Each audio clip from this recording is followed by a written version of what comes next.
Важна крачка напред, за да информираме всички от опасностите, които дебнат нашите деца по отношение на хазарта.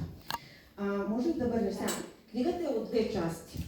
Първата част, така също пак с от играчка плачка сме я кръстили, в която проследяваме не само историята на хазарта, но и какво представлява въпросната хазартна зависимост и как се сформира при тинейджерите.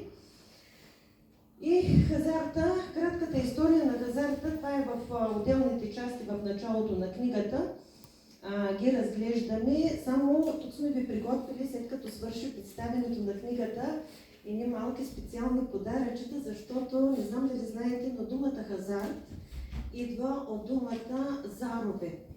Едно време хората са използвали заровете за решаване на своите житейски проблеми, като са се хвърляли зарчетата, за да си покажат дали трябва да вземат решение за дадено събитие или да не вземат решение, но с течение на времето заровите са станали първата всъщност игрална машина, така да кажем.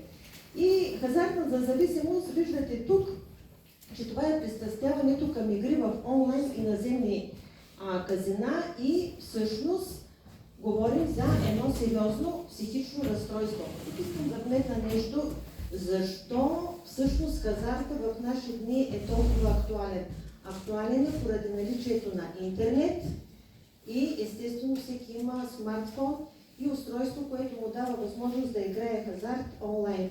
И тук даваме, сме направили извадка от книгата какво представлява самата хазартна зависимост. Постоянно планиране на хазартни дейности и как да се изкарат повече пари от хазарт, залагане с нарастващи суми пари, за да се усети първоначално силната тръпка, опити за контрол или спиране да се играе хазарт без успех. Искам да кажа последната сводка.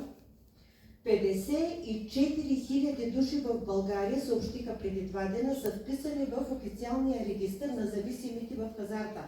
Само преди 3 месеца те бяха с 16 000 по-малко и в новата регулация на закона за хазарта, където всеки може да се впише след навършени 18 години, това срока е за 1 година. До момента можеш да се впишеш за 1, за 2, за 3 месеца, но явно се преценява, че тези кратки срокове не могат да дадат резултат.